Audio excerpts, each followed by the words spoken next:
What is going on, guys? Today we are back. We are outside the garage. It is a change of video. We're doing the top 5 things I love about my 1995 Nissan 240SX S14.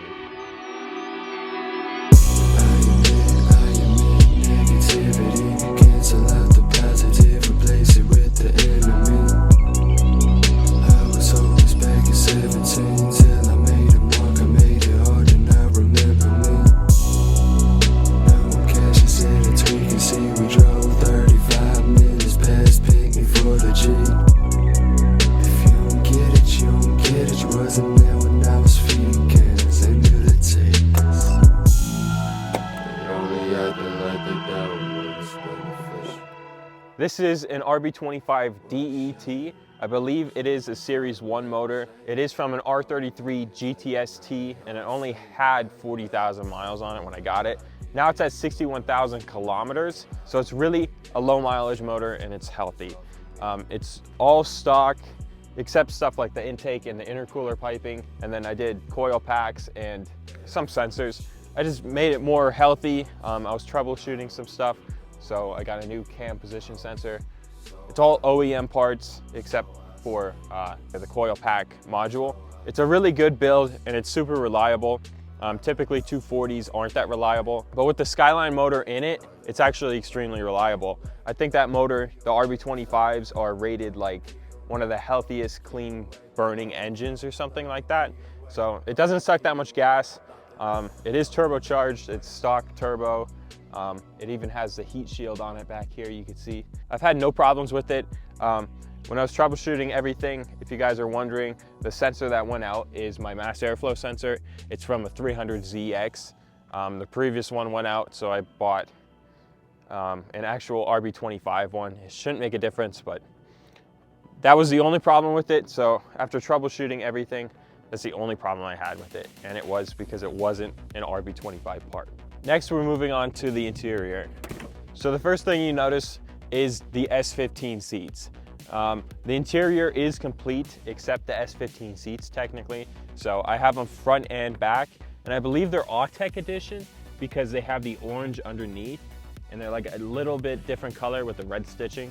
Let me know down below if you guys know anything about that, but it is super clean. The car feels amazing with those seats. They really hold you in. They're more like bucket style. We do have the confetti on the doors. I believe that's an early 95, 96 S14 thing.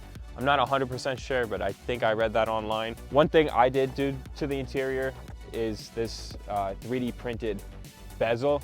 My old one was going out. The rocker switch was actually like not even working anymore. So I got those from eBay. I think they're like 150 or something for both sides. And it comes with a wiring diagram, so it's pretty simple. I did that before we started YouTube though. Another thing you see on the interior is this one of, I think 500 overdue limited edition steering wheel. That's pretty cool. And then this is the cluster from the R33. So that belongs with the motor. So those are the actual kilometers on the car, 61,664. All the gauges work except the oil and the boost gauge. But it's a stock boost, so I don't really need to know that. And then if you go on the other side, over here in the glove box, we have the Greddy Profab B Spec 2. So I believe that's for the turbo. I didn't put that in. A shop in Arizona built the whole car. They actually built the car in, I think, 2007. So back when Fast and the Furious was in its prime. So the car is dated to then. Even the radio reflects the time period. And here on the hood, you can actually see it too. And then the last thing in the interior is this Sustec adjustable rear strut brace. So it just goes right on top of the coilovers. I can actually keep the speakers too. You can see the speakers back there. So that's pretty cool. Makes it stiffer. Moving on to number 3, I love the suspension. These are BC Racing coilovers. They are extreme lows, so they drop the car, I think, 3 to 4 inches or something like that. And I got 16K spring rate in the front and then 14K in the back. So that is extremely stiff. My S13 has 20 Ks, and that's like overboard, but for the daily driver, 16K in the front. But it actually does something because the car really doesn't bottom out. My old ones, they were blown out. They were tying adjustable coilovers, and they were so blown out, probably because they were from 2007. Now the car is driving super straight. Everything's aligned, even the steering wheel inside. The old one had too much play in it. After an alignment, it is great. So let's move on to the next. Okay, coming in at number 2, I love these wheels. They are 18 by 11.5 in the back and 18 by 10.5 in the front. I believe it's been a long time. They are 3-piece wheels, of course. They are SSR Vienna Courages. I don't know when they came out with them. If you guys know, again, let me know down below. But they are probably really old, like 1990s or really early 2000s, something like that. They are a Japanese wheel. I've actually had no problems with them, and I love them. The only thing I don't love is the staining on them. If you can see that whatever coat they put on it from the factory, it's supposed to keep it nice and clean and everything washes off. I think it's like a ceramic coating, but these are obviously old and I need to get that redone. So we might make a video polishing them out and then like buffing them and then reapplying ceramic coat to protect them.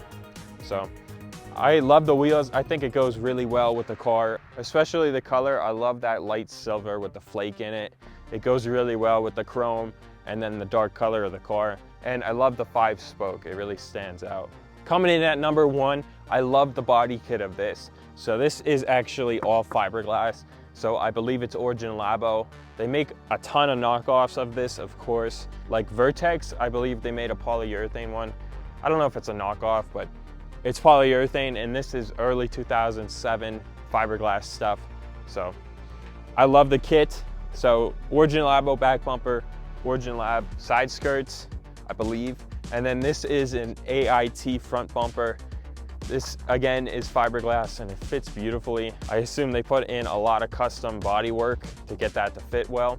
It looks like the R33 style, and it is a discontinued front bumper from what I've looked online. One thing I really do not like about this car is how thin the paint is. There are marks all over this car, and the paint color is super cool. I think it's a 350Z Nismo, the trim color on the bottom, because we're building that Nismo, and it looks just like it. We had the part right next to it in the light, and it looks identical actually. So if we do repaint this car, which we're gonna have to, we're gonna pick that color. So that's a cool fact. But again, about the paint, it is super thin. This car is dirty, but there is tons of staining on it, and a lot of the clear coat is ripped up and there are tons of chips. And that is because it is so thin now. You can actually see it right here. Typical paint wouldn't be that thin. That's just something that is really frustrating with this. The original color of this car is that champagne gold.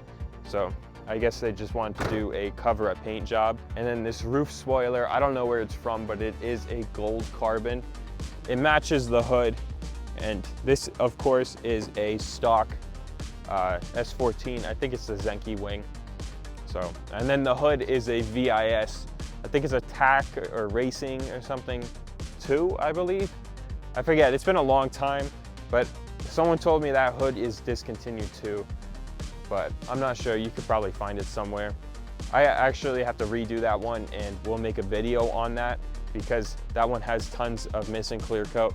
So we're gonna try to sand that down and make a full tutorial on how to redo carbon. So we got a lot coming, a lot of videos planned. Let me know what you think about my 240 down below. I want to hear what you guys think of it. See you guys in the next one.